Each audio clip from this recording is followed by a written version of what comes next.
આજના આધુનિક અને ફાસ્ટ ફોરવર્ડ સમયમાં આપણી લાઈફસ્ટાઈલ જેટલી અપગ્રેડ થઈ રહી છે તેટલી જ સ્વાસ્થ્યને લગતી જે સમસ્યાઓ છે તે વધી રહી છે.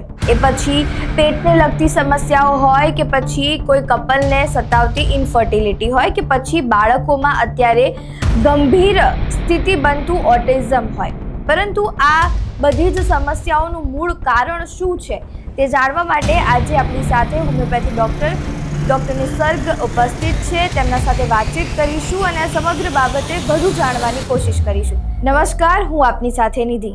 કેમ છો ડૉક્ટર નિસર્ગ? બસ મજામાં. ઇન્ફર્ટિલિટી છે શું? ઇન્ફર્ટિલિટીનું આપણે સાદી ભાષામાં કહીએ તો નિસંતાનપણું. કેટલા કેસીસ છે? આખા ભારતની વાત કરીએ તો 10 થી 15%. અત્યારે છે ને લોકોની માનસિકતા કેવી છે કે ઇફ બાળક નથી આવી રહ્યું તો ભૂલ છોકરીની જ છે. જે સામાજિક તથ્યો રહ્યા એનો તો આપણે કશું કરી શકીએ એમ નથી. જમ્યા પછી 1 કલાક સુધી પાણી નહીં પીવાનું. બટ અમુક લોકો એવું પણ કહે છે કે તમારે જમતા પાણી પીવું જોઈએ. ઓટિઝમ એ કોઈ એક બીમારી નથી. ગુજરાતની અંદર આ વસ્તુની અવેરનેસની ખૂબ જરૂરી. બાળક જ્યારે બહારની દુનિયામાં જાય છે ત્યારે એને કઈ કઈ તકલીફોનો સામનો કરવો પડે છે? મેજર તકલીફ તો એ જ છે. ઓટિઝમ એલોપેથીથી પણ મેનેજ થાય છે તો પછી હોમિયોપેથી લોકો કેમ ચૂઝ કરે? કોઈ સાઇડ ઇફેક્ટ થતી નથી. શું ડિફરન્સ છે એલોપેથી, હોમિયોપેથી અને આયુર્વેદિક? હોમિયોપેથી એ જર્મન સાયન્સ છે. આયુર્વેદિક એ ભારતનું જૂનું હેલ્થકેર સિસ્ટમ છે. એલોપેથી એ પર્ટિક્યુલર જગ્યા ઉપર કામ કરતું સાયન્સ. કેવા પેશન્ટ્સ આવે છે, મતલબ કેવા ક્વેશ્ચન્સ લઈને આવે છે? પાઇલ્સની તકલીફ છે પણ તીખું ખાવાનું હું બંધ નહીં કરું, દવા કરો. હોમિયોપેથીમાં સાઇડ ઇફેક્ટ નથી પણ આઈવીએફ એટલે નેચરલ પ્રેગ્નન્સીની ફેલિયર. ના, એવું જરૂરી નથી.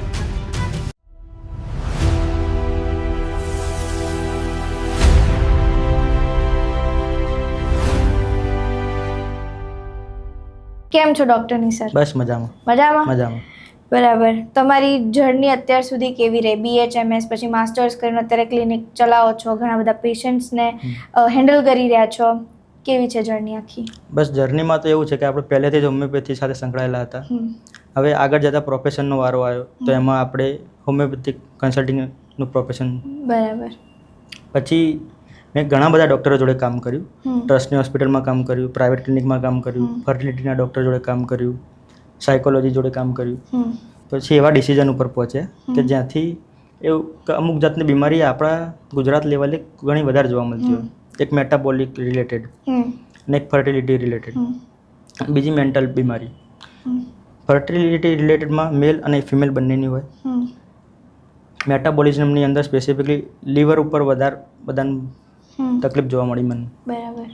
જોન્ડિસ થઈ ગયું, હેપેટાઇટિસ થઈ ગયું કે અધર લીવર ડિસીઝ થઈ ગયા.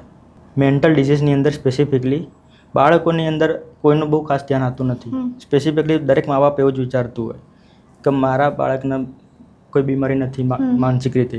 જો સ્ટ્રક્ચરલી ડેમેજ હોય તો જે લોકો બીમારી ગણતા હોય. પણ હાલ એક અંડર ડેવલપ મોટી બીમારી છે ઓટિઝમ કરીને, જેના ઓટિઝમ સ્પેક્ટ્રમ ડિસઓર્ડર કહેવાય. બરાબર.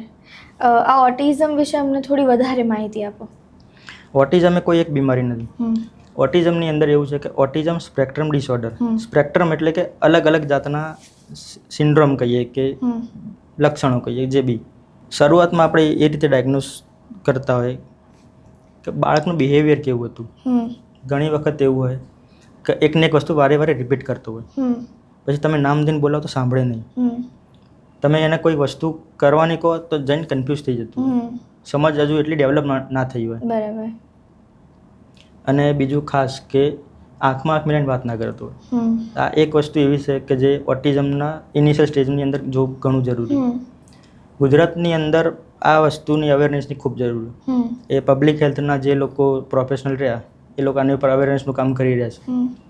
ઓટિઝમ બીમારી 127માંથી 1માં જોવા મળતી હોય એટલું પ્રેવલન્સ છે એનું. બરાબર. એટલે હાલ અત્યારે જોવા જઈએ તો ગુજરાતમાં ને ભારતમાં ઓટિઝમના એટલા કેસીસ છે નહીં, છે પણ થોડા ઓછા છે કમ્પેર ટુ અધર કન્ટ્રીઝ. બરાબર. ઓકે. હવે ઓટિઝમમાં તમે વાત કરી કે આંખમાં આંખ મિલાઈને ના વાત કરી શકે, ઘણા બધા એવા ફેક્ટર્સ છે ઓટિઝમના. તો હવે એ બાળક જ્યારે બહારની દુનિયામાં જાય છે ત્યારે એને કઈ કઈ તકલીફોનો સામનો કરવો પડે છે? મેજર તકલીફ તો એ જ છે કે એને સમજ ડેવલપ નથી થઈ એટલી હદે કે એને ખબર નથી પડતી કે આ ડિજિટલ દુનિયા અને અસલ દુનિયા બે અલગ છે. ડિજિટલ દુનિયામાં તમારો મોબાઈલ મૂકેલો હોય કાં તો ટીવી ચાલુ હોય તો એની રીતે ચાલવાનું જ છે. બાળક એનું કામ કરશે. બાળકનો રિસ્પોન્સ ટીવી આપવાનો નથી. તો અસલ જિંદગીમાં બી એને જ તકલીફ પડે. બરાબર. કે જ્યારે બી એ અસલ દુનિયામાં હોય તો અધર લોકોનું રિસ્પોન્સ એ આપતો નથી અને એનો રિસ્પોન્સ એ પોતે લેતો નથી. બરાબર. આને કોગ્નેટિવ બિહેવિયર અથવા ડેવલપમેન્ટલ ખામી કહી શકાય. ઓકે. એટલે પેરેન્ટ્સને આમાં શું ધ્યાન રાખવું જોઈએ? પેરેન્ટ્સને એવું ધ્યાન રાખવું છે કે બાળક જ્યારે મોટું થતું હોય એની જોડે તમે એંગેજ રહો. બરાબર. વધારે ને વધારે એની જોડે એક્ટિવિટી કરો. તમે તમારો મોબાઈલ વાપરો એટલું તમે તમારા બાળકને ટાઈમ આપો, બાળકના બીમારી થવાની શક્યતા નથી. આ બીમારીનું રૂટ શું છે? મતલબ ક્યાંથી આવે છે આ બીમારી? બીમારીનું કોઈ એક્ઝેક્ટ એક રૂટ આજ સુધી મળ્યું નથી. ઘણી બધી સ્ટડી દુનિયામાં ચાલી રહી છે. જીનેટિક બી હોય, વેક્સિનેશન બી હોય, દવા બી હોય, પ્રેગ્નન્સી દરમિયાન મધરને કોઈક તકલીફ થઈ હોય તો બી હોય. મલ્ટિપલ રીઝન છે પણ આજ સુધી એક પરફેક્ટ રીઝન મળ્યું નથી કોઈને. ઓકે. અત્યાર સુધી કેટલા પેશન્ટ્સ તમારે ત્યાં આવ્યા છે ઓટિઝમ વાળા? ઓટિઝમના આપણે ઘણા પેશન્ટ જોયા. એના સિવાય મેં સાયકોલોજીસ્ટ જોડે કામ કર્યું, એમાં પણ ઘણા પેશન્ટ હતા. બરાબર. તો મેન તો એ જ છે કે જ્યારે બી બાળક આવે ત્યારે મારો ક્રાઇટેરિયા એવો હોય કે પહેલાં હું એનું પાસ્ટ હિસ્ટ્રી જોઉં, બાળકની અને મધરની બંનેની, કે એની અંદરથી કંઈક મળે કે નહીં મળતું. પછી આપણે બાળકનું હાલનું સ્ટેટસ, મેન્ટલ સ્ટેટસ, ફિઝિકલ અને પેથોફિઝિયોલોજીકલ સ્ટેટસ આપણે ઓનલાઈન કરવા ટ્રાય કરવાનો હોમિયોપેથીથી. ઓટિઝમ એલોપેથીથી પણ મેનેજ થાય છે તો પછી હોમિયોપેથી લોકો કેમ ચૂઝ કરે? હોમિયોપેથિક મેં કીધું એમ સાયકોલોજીકલી અને ફિઝિકલ જનરલ બંને ઉપર કામ કરે. બરાબર. એલોપેથિકની અંદર પણ મેડિસિન છે કે જે તમારા ડેવલપમેન્ટને ન્યુરોલોજીકલ ડેવલપમેન્ટ ઉપર કામ કરશે. પણ હોમિયોપેથિકની અંદર આખું શરીર એઝ અ 1% કામ કરશે. તો એના લીધે હોમિયોપેથિકથી એકદમ જેન્ટલ, નેચરલ અને ઇફેક્ટિવ ટ્રીટમેન્ટ મળી શકે અને એની કોઈ સાઇડ ઇફેક્ટ થતી નથી. બરાબર.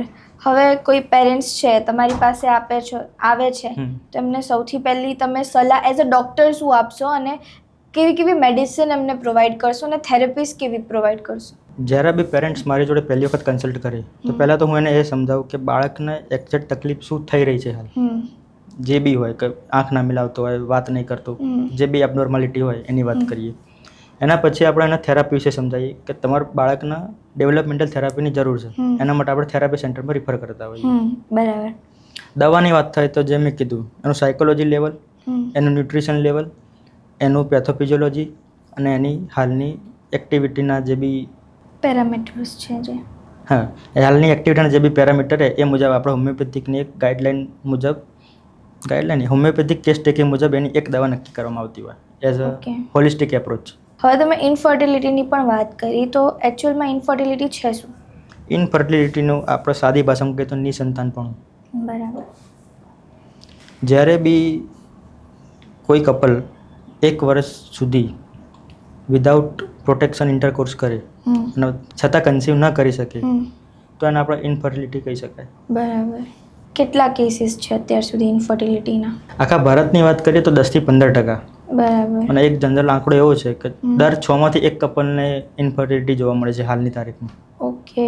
આનું વધવાનું કારણ શું છે અત્યારે? વધવાના મલ્ટિપલ કારણ હોઈ શકે.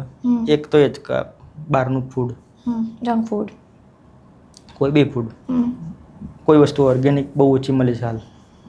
આજથી 20 વર્ષ પહેલાંની વાત કરીએ અને હાલની વાત કરીએ તો ખોરાક બધાના બદલાયા, લાઈફસ્ટાઈલ બધાની બદલાઈ, કપડાં બધાના બદલાયા. બરાબર. તો આ બધા એક નાના મોટા ફેક્ટર છે પણ કંઈક ને કંઈક રીતે એફેક્ટ કરતા હોય. ઓકે. અત્યારે છે ને લોકોની માનસિકતા કેવી છે કે ઇફ બાળક નથી આવી રહ્યું તો ભૂલ છોકરીની જ છે, ફિમેલની જ છે, મેલની કોઈ ભૂલ જ નથી. તો ઇનફર્ટિલિટીના કેસમાં કેવી રીતના હોય છે કે ફિમેલમાં હોય છે કે મેલમાં વધારે હોય છે? હાલની રિસન્ટ ટાઈમની વાત કરીએ તો બંનેમાં 50-50 ચાન્સ. બંનેમાં તકલીફ હોઈ શકે અને બંનેમાં હોય એવા બી જોડે ઘણા બધા કપલ છે મારી જોડે એવા. પણ મેજરલી જે સામાજિક તથ્યો રહ્યા એનો તો આપણે કશું કરી શકીએ એમ નથી. મેઇન તો એ જ છે કે તમે ડૉક્ટરને કન્સલ્ટ કરો, એ તમારું એનાલિસિસ કરશે, રિપોર્ટિંગ કરાવશે, પછી ખબર પડે કે કેવી રીતે ટ્રીટમેન્ટમાં જવું. બરાબર. ઇનફર્ટિલિટી કોઈ એક માણસની બીમારી નથી, કપલની બીમારી કહેવાય. ઓકે. PCOS છે, હોર્મોનલ ઇમ્બેલેન્સ છે, એ ફેક્ટર કેટલું ઇનફર્ટિલિટીમાં ઇફેક્ટિવ? PCOS નું તો નામ હવે નવું થઈ ગયું, PMOS, polycystic metabolic ovarian syndrome. Metabolic એટલે ખાલી ઓવરી માટે એ નથી. આખા શરીરની જે મેટાબોલિઝમની પ્રોસેસ રહી એને ઇફેક્ટ કરતી વસ્તુ થઈ. ઓકે. તો એ જ મેં કીધું એમ પહેલાં કે આપણે ખાવાનું, રહેવાની લાઈફસ્ટાઈલ, આજુબાજુનું વાતાવરણ બધું એફેક્ટ કરતું હોય આપણા બોડીને. કારણ કે આપણે બી સજીવ છીએ, આજુબાજુ બી બધા સજીવ છે. તો સજીવની અંદર એ વસ્તુ રહેવાની, વેરિએશન આવવાનું. બસ એ વેરિએશનના લીધે જે બી બોડી ઇમ્બેલેન્સ બતાવે એના આપણે કોઈક બીમારી રૂપે પ્રગટ થતું હોય. બરાબર. અને PCOS કે PMOS એના લીધે ઓવરીમાં સિસ્ટ થઈ જતી હોય. જે સ્ત્રીના જે એગ કહેવાય એના ડેવલપમેન્ટની અંદર ખામી રહે અથવા એની ક્વોલિટી અથવા ક્વોન્ટિટીમાં તકલીફ રહેતી હોય. PCOS છે, PCOD છે, પછી હોર્મોનલ ઇમ્બેલેન્સ છે, થાઇરોઇડ છે, એ ફેક્ટર્સ થોડા ઇફેક્ટ કરતા હોય છે. તો હવે જે હોમિયોપેથી છે અને એલોપેથી છે, આ બંનેમાં મને ડિફરન્સ સમજાવો કે આને કઈ રીતે મેનેજ કરી શકાય છે અને બંનેમાં લિમિટેશન શું છે? ઓકે, જ્યારે પેશન્ટ એલોપેથિકમાં દવા લેતું હોય PCOD એટલે કે PMOS માટે, તો જનરલી એ હોર્મોનલ ટ્રીટમેન્ટ હોતી હોય. જે તમારા હોર્મોન વધતા ઘટતા હોય એની રિલેટેડ ટ્રીટમેન્ટ આપેલી હોય. અધરમાં એને બીજી મેટાબોલિક ડિસઓર્ડર જોવા મળતા હોય. કોકને ઇન્સ્યુલિન રેઝિસ્ટન્સ થઈ ગયું હોય, કોકને થાઇરોઇડની તકલીફ હોય વગેરે જેવા મેટાબોલિક ડિસઓર્ડર જોવા મળતા હોય. આ વસ્તુની અંદર એલોપેથિકમાં એને લાંબો સમય અથવા લાઈફ લોંગ પણ દવા લેવાની જરૂર પડી શકે. જ્યારે પેશન્ટ હોમિયોપેથિકમાં આવે તો આપણે એને જે કીધું એ પહેલાં સાયકોલોજી, પેથોફિઝિયોલોજી અને ફિઝિકલ જનરલ હોલિસ્ટિક એપ્રોચથી આપણે એને મેડિસિન આપતા હોઈએ. તો એની અંદર આ વસ્તુ રિવર્સેબલ થઈ શકતી હોય. બરાબર. જો PCOD ઇન્ડ્યુસ ડાયાબિટીસ આવ્યો હોય તો એ પણ સબસાઇડ થતો હોય છે. ઓકે. PCOD જો તમે એક એક્ટિવિટી કરો ડેલી, એમાં કસરત કરો અથવા લાઈફસ્ટાઈલમાં સુધારો કરો અને જોડે હોમિયોપેથિક દવા ચાલુ રાખો તો રિવર્સેબલ થવાની શક્યતા રહેતી હોય છે. બરાબર. હવે એવું કોઈ પેશન્ટ છે કે જે એલોપેથી દવા લઈ રહ્યું છે અને એને એવું છે કે કન્ટિન્યુઅસલી દવા ચાલુ જ છે, એનો અંત જ નથી, બિકોઝ એ દવાથી જ એને પીરિયડ્સ આવે છે અને દવાથી જે છે એ એની સાયકલ જે છે એ ચાલે છે. તો હવે હોમિયોપેથીમાં અને એલોપેથીમાં આ દવાના મામલે શું ડિફરન્સ છે? કારણ કે અહીંયા તો દવા જ્યાં સુધી ચાલશે ત્યાં સુધી તમારું જે શરીર છે તે ઠીક રહેશે, બટ હોમિયોપેથીમાં શું ચેન્જ છે? એલોપેથિકની અંદર હોર્મોનલ ટ્રીટમેન્ટ આપે. જે પેલી આપણે કહીએ સાયકલ રેગ્યુલેટ કરવા માટે જે હોર્મોન જોઈએ એની ટ્રીટમેન્ટ જતી હોય, જેના લીધે હોર્મોન બેલેન્સ થાય અને આવતો હોય પીરિયડ. એ વસ્તુ ચાલુ જ રહેવાની.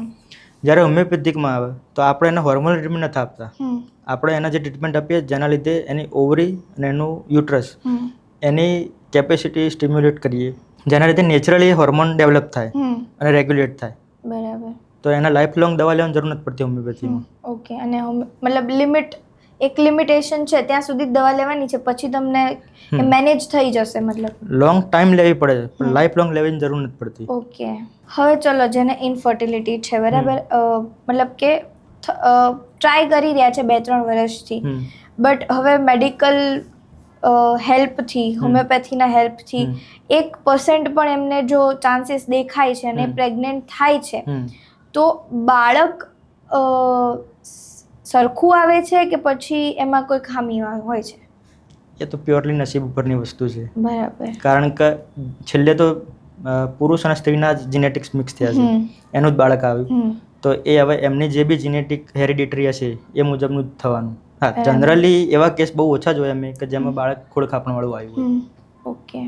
અત્યારે લોકોને ગેસ્ટ્રિક પ્રોબ્લેમ પણ બહુ જ છે, એનું કારણ શું છે? મેન તો ખોરાક પ્રાઇમરી, કારણ કે એ ડાયરેક્ટ પહોંચતી વસ્તુ છે. Secondary lifestyle. હાલ બધાની ઓફિસવાળી જિંદગી થઈ ગઈ. પહેલાંના જમાનામાં બધા મહેનત મજૂરી કરતા, હાલ એ વસ્તુ થતી નથી. તેના લીધે આપણી ડાયજેશનની આખી સિસ્ટમ ચેન્જ થઈ ગઈ છે. ઓકે. એના કારણે ગેસ્ટ્રિક પ્રોબ્લેમ્સ થઈ રહી છે. હવે ગેસ્ટ્રિક પ્રોબ્લેમવાળા પેશન્ટ્સ તમારા ત્યાં આવતા જ હશે? ઘણા આવે.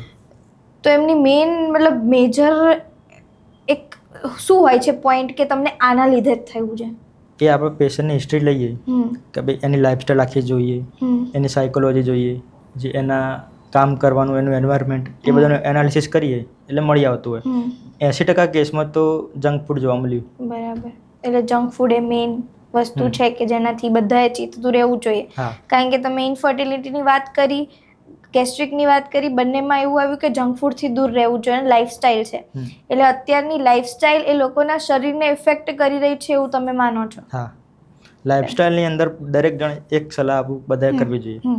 શરીર જેટલું મૂવમેન્ટમાં રહેશે એટલું સારું રહેશે. ઓકે, શરીરને મૂવમેન્ટમાં લાવવા માટે લોકોને શું કરવું જોઈએ?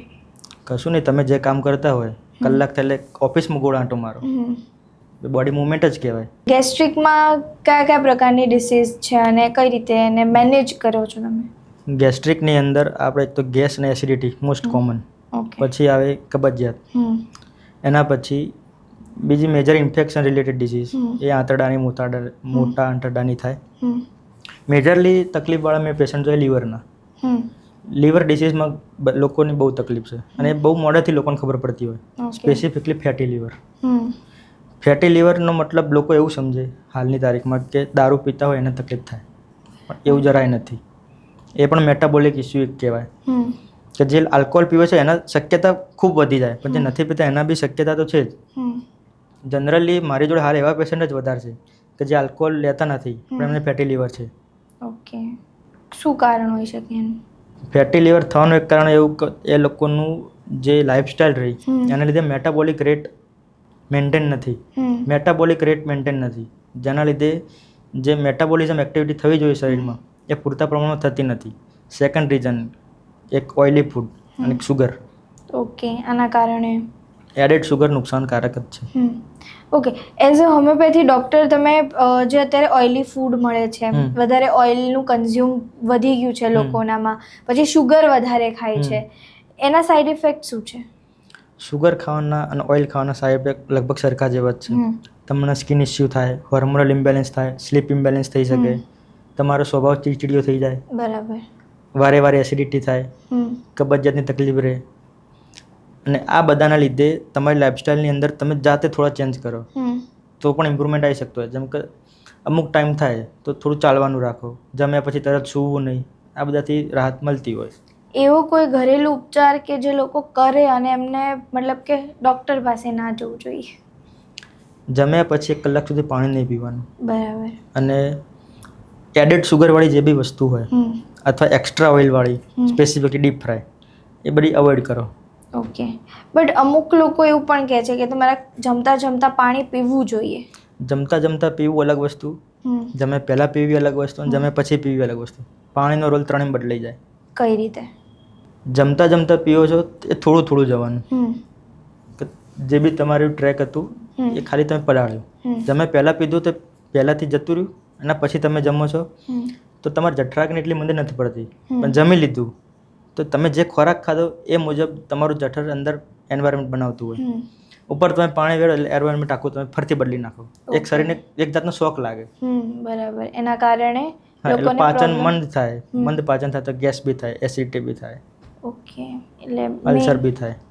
ઓકે, હવે આપણે એલોપેથી અને હોમિયોપેથી વિશે વાત કરીએ. શું ડિફરન્સ છે એલોપેથી, હોમિયોપેથી અને આયુર્વેદિકમાં? હોમિયોપેથી એ જર્મન સાયન્સ છે. ડૉક્ટર સેમ્યુઅલ હનીમેને એને ડિસ્કવર કરેલું અને એને પછી એસ્ટાબ્લિશ કર્યું. ઘણા બધા જે સ્ટાલ્બર્ટ હતા, જેટી કેન્ટ, CM બોગર વગેરે વગેરે જેવા નામચીન ડૉક્ટરો હતા, એ લોકો હોમિયોપેથીમાં જોડાયા. હોમિયોપેથિક એઝ અ હોલ કામ કરે, માણસ એક આખું. તમે એવું નથી કહેતા કે મારું પેટ દુખાય, મારા પેટને તકલીફ છે, તમે કહો મને પેટમાં દુખાય, તો સેમ વસ્તુ. હોમિયોપેથિકની અંદર સાયકોલોજી, પેથોફિઝિયોલોજી, ફિઝિકલ જનરલ અને તમારી લાઈફસ્ટાઈલ, આ બધું એક અલાઇનમેન્ટ કરવાનું પૂરી પ્રોસેસ છે. બરાબર. આયુર્વેદિક એ ભારતનું જૂનું હેલ્થકેર સિસ્ટમ છે, જેની અંદર 4 વેદમાંથી ઋગ્વેદની અંદર 2 ઉપવેદ, ધનુર્વેદ અને આયુર્વેદ, એ આયુર્વેદ છે આપણું. ઓકે. એલોપેથી એ પર્ટિક્યુલર જગ્યા ઉપર કામ કરતું સાયન્સ છે કે તમને જે જગ્યાની તકલીફ રહી ત્યાં આગળ તમને રિકવરી કરવામાં મદદ કરે. બરાબર. એ એઝ અ હોલ કામ નથી કરતું. મેજર ડિફરન્સ તો એ જ છે કે હોમિયોપેથિક કાયમ હોલિસ્ટિક એપ્રોચ રાખે, ઓકે, અને જ્યારે એલોપેથિક એ પર્ટિક્યુલર રાખે. એટલે સ્પેશિયલાઇઝેશન તમે એમાં જોતા હશો, કાર્ડિયોલોજિસ્ટ કાર્ડિયાકનું કરતા હોય, ઓર્થોપેડિક હાડકાનું કરતા હોય, એ રીતે. બરાબર. BHMSમાં પણ આવી રીતે અલગ અલગ હોય છે, હોમિયોપેથીમાં બી હા નથી હોતા? ઓકે. એઝ અ હોલ જ. પછી જો મહેસાણાથી અમદાવાદ આવવું હોય તો બસમાં અવાય, ટ્રેનમાં અવાય, ગાડી લઈને બી અવાય, ટેક્સી કરીને બી અવાય. તો હોમિયોપેથિકમાં એવું હોય કે તમે કોઈ સિસ્ટમ પકડો, એ સિસ્ટમની બીમારીવાળા દર્દી આવે પછી એને એઝ અ હોલ ટ્રીટ કરો. ઓકે. હવે એઝ અ હોમિયોપેથી ડૉક્ટર તમે ચિલ્ડ્રન્સ ઓર મોટા લોકો છે એમને શું સજેસ્ટ કરશો કે એ લોકો એલોપેથી લેવી જોઈએ, હોમિયોપેથી લેવી જોઈએ કે આયુર્વેદિક લેવી જોઈએ? દરેક પેથીનો પોતાનો રોલ છે. ભારતની અંદર આયુષ મિનિસ્ટ્રી છે જે આયુર્વેદિક, હોમિયોપેથિક, સિદ્ધા, યુનાની અને યોગા આનું કામ કરે. તો આ વસ્તુ અલ્ટરનેટ તરીકે ગણ્યા કરતાં એક કોમાં ઇન્ટિગ્રેટેડ એપ્રોચથી જવું વધુ સારું. પછી પેશન્ટના પોતાના ઉપર ડિપેન્ડ કરે કે ભાઈ એને આવી બીમારી છે તો પહેલાં એલોપેથિકમાં જઈને રિકવરી થઈ જાય અને લોંગ ટર્મ સોલ્યુશન માટે હોમિયોપેથીમાં આવી શકે. બરાબર. અત્યાર સુધી એવો કોઈ કેસ આવ્યો કે આમ લાગ્યું હોય કે ના ફાઇનલી આ કેસ મેં પૂરો કર્યો છે, યા એમાં સક્સેસ મને મળી છે થોડી? એક ફિસ્યુલા કરીને એક બીમારી છે જેમાં ફિસ્યુલા એટલે આપણે જે ગુદા માર્ગ કહેવાય ત્યાં આગળ એક નળી જેવું બની જતું હોય, એમાં પસનો ભરાવો થાય. તો એનું એલોપેથિકની અંદર સર્જિકલ મેનેજમેન્ટ હોય. તો એક પેશન્ટ એવું આવેલું કે જે સર્જન જોડે ગયું અને સર્જરીની વાત કરી. પછી એના કોઈક રિલેટિવે કીધું તો હોમિયોપેથી બતાવવા મારી પાસે આવેલું. એનો કેસ લીધો, એનું ફિઝિકલ જનરલ જોયું અને હાલની કન્ડિશન જોઈ. એ મુજબ એને દવા આપી હતી. બરાબર. તો થોડા સમય પછી એને એ વસ્તુ ડ્રેનેજ થવાનું ચાલુ થઈ ગઈ. જેના માટે સર્જરી કરવાની હતી એ વગર સર્જરીએ ક્લિયર થવાની શરૂઆત થઈ ચૂકી હતી. પછી એ લોકો ફરીથી જ્યારે એ લોકો સર્જન જોડે ગયા તો સર્જને એવું કીધું કે જો તમારે ડ્રેનેજ થવાનું ચાલુ થઈ ગયું છે તો હવે એ દવા તમે કન્ટિન્યુ રાખી શકો, તમને સારું થશે. ના થાય તો છેલ્લે સર્જરી તો છેલ્લો ઓપ્શન છે જ. કેવા તો પેશન્ટ? એ આપણા માટે મેજર વસ્તુ હતી કે સર્જરી એને એવોર્ડ થઈ અને એની જે તકલીફ હતી એ પણ દૂર થઈ. બરાબર. કેવા પેશન્ટ્સ આવે છે, મતલબ કેવા ક્વેશ્ચન્સ લઈને આવે છે? અમુક પેશન્ટ એવા આવતા હોય કે સાહેબ પાઇલ્સની તકલીફ છે પણ તીખું ખાવાનું હું બંધ નહીં કરું, દવા કરો. હવે તીખું ખાવાના દવાને કોઈ લેવા દેવા નથી પણ એની બીમારીને લેવા દેવા છે. પછી એવા લોકોને સમજાવવું બહુ મુશ્કેલીવાળી વસ્તુ બની જાય છે. બરાબર. હવે આપણે અમુક મિથ બસ્ટ કરીએ કે લોકોના મનમાં બહુ મિથ અમુક વસ્તુઓના છે. તો હું ક્વેશ્ચન કરીશ, તમારે ખાલી ટ્રુ ફોલ્સ ઓર ડિપેન્ડ્સમાં જવાબ આપવાનો છે. ઓર ઇફ તમને એવું લાગે કે ના આમાં થોડું વધારે ડિટેલમાં જવાનું છે તમે એને સમજાવી શકો છો. હોમિયોપેથીમાં સાઈડ ઇફેક્ટ નથી. પણ જો સેલ્ફ મેડિકેશન કરો છો તો સાઈડ ઇફેક્ટ થવાની શક્યતા ખરી. કારણ કે આપણે આખો કેસ લઈને એને એઝ અ પર્સન તરીકે દવા આપતા હોઈએ, એઝ અ હોલિસ્ટિક એપ્રોચથી. તમે યુટ્યુબ જોઈને કે કોકની દવા આરી ચાલુ હતી એટલે મેં લઈ લીધી અને મને ઇફેક્ટ કરશે એવું નથી થતું. ઓકે. હોમિયોપેથી કોઈ પણ ડિસીઝ ક્યોર કરી શકે છે? ક્યોર શબ્દ ના કહી શકાય પણ લોંગ ટર્મ મેનેજમેન્ટ અને લોંગ ટર્મ સુધી એને સારું કરી શકે છે અને આગળ જતાં એને બીમારીમાંથી છુટકારો પણ મળી શકે છે. બરાબર. હોમિયોપેથિક ટ્રીટમેન્ટ લેતા એલોપેથિક મેડિસિન બંધ કરી દેવી જોઈએ? ડિપેન્ડ્સ. ઓકે. કેમ? એ પેશન્ટ ઉપર જાય. કોઈક પેશન્ટ એવું છે કે જેને બંને જોડે ચાલુ રાખવી તો એ મુજબની લાઇન ઓફ ટ્રીટમેન્ટમાં જવું જોઈએ. કોઈક એવું છે કે જે સ્વિચ કરવા માગે તો એમાં બી ટેપરિંગ ડોઝ એ બી એલોપેથિક ડૉક્ટરની સલાહ મુજબ હોમિયોપેથિક ટ્રીટમેન્ટમાં આપણે આપતા હોઈએ. બરાબર. ઓટિઝમ બાળક મોટું થાય એટલે ઓટિઝમ આપોઆપ જતું રહે છે? મેજરલી એ વસ્તુ શક્ય છે. ઇન્ફર્ટિલિટી માત્ર સ્ત્રીની જ પ્રોબ્લેમ છે? ના, જરા પણ નહીં. કેમ? ઇન્ફર્ટિલિટી કોઈ એક વ્યક્તિની બીમારી છે જ નહીં, કપલની બીમારી. તો કપલ એનાલિસિસ થવું જરૂરી છે. પીસીઓએસ હોય એટલે પ્રેગ્નન્ટ થઈ જ ના શકીએ? ડિપેન્ડ્સ. આઈવીએફ એટલે નેચરલ પ્રેગ્નન્સીની ફેલિયર? ના, એવું જરૂરી નથી. આઈવીએફની અંદર એવું હોય કે તમારું કોઈ સ્ટ્રક્ચરલ ડેમેજ હોય તો નેચરલ પ્રેગ્નન્સી માટે એ વસ્તુ શક્ય બનતી નથી. તો એના માટે આઈવીએફ જરૂરી છે. ઘણી વખત એવું હોય કે પેશન્ટના લેક ઓફ અવેરનેસ હોય એના લીધે પણ આ વસ્તુ થતી હોય કે નેચરલ પ્રેગ્નન્સી નથી રહેતી. બરાબર. ક્રોનિક ડિસીઝ એટલે life time medicine? Depends.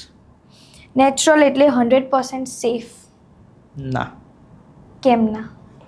Natural એટલે 100% સેફ એવું એટલા માટે નહીં કે નેચરલ વસ્તુ છે પણ એને કોઈક ને કોઈક તો ઇફેક્ટ છે. એ કેટલી લેવી, કેટલા ટાઈમ સુધી લેવી, કેટલા ડોઝમાં લેવી, એની ગાઈડલાઈન અને એની ગાઈડન્સ મળવી જરૂરી. બરાબર. હવે હોમિયોપેથી છે એમાં અમુક તમારી લિમિટેશન છે. એક એવું પેશન્ટ તમારા પાસે આવે છે કે જે બહુ જ ઇમરજન્સી કેસ છે, તો હવે એ વખતે હોમિયોપેથીની લિમિટેશન શું આવી જાય છે? આપણે ભારતમાં બધી ટ્રીટમેન્ટ અવેલેબલ છે, દરેકનો પોતાનો એક રોલ છે. તો એલાઇડ સાયન્સ હાલ ઇમરજન્સીમાં ખૂબ સરસ કામ કરી રહ્યું, તો પહેલાં એ પ્રિફર કરવું વધારે સારું. બરાબર. એટલે મેઇનલી હોમિયોપેથીમાં થોડું લેટ મળે રિઝલ્ટ, એટલે તમે પહેલા એલોપેથી સજેસ્ટ કરશો? ઇમરજન્સીની અંદર એલાઇડ સાયન્સમાં જવું જોઈએ, કારણ કે ત્યાં મેડિકલ ઇન્ટરવેન્શનથી એ વસ્તુ ડાયરેક્ટ એપ્રોચથી એ વસ્તુને સબસાઇડ કરી શકાય છે. બરાબર. તો તમે જાણ્યું તેમ અત્યારે કઈ રીતે બાળકોમાં ઓટિઝમની જે સ્થિતિ છે તે વધી રહી છે, પીસીઓડી પીસીઓએસનું શું મૂળ છે, શું કારણ છે, કઈ રીતે હોમિયોપેથી તેને મેનેજ કરી શકે છે, એલોપેથી અને હોમિયોપેથીમાં શું ફરક છે, આયુર્વેદિકમાં શું ફરક છે, તે તમે જાણ્યું. ત્યારે આવા જ હેલ્થ રિલેટેડ પોડકાસ્ટ જોવા માટે અમારી સાથે જોડાયેલા રહો અને અમને સબસ્ક્રાઇબ કરવાનું ભૂલતા નહીં. નમસ્કાર.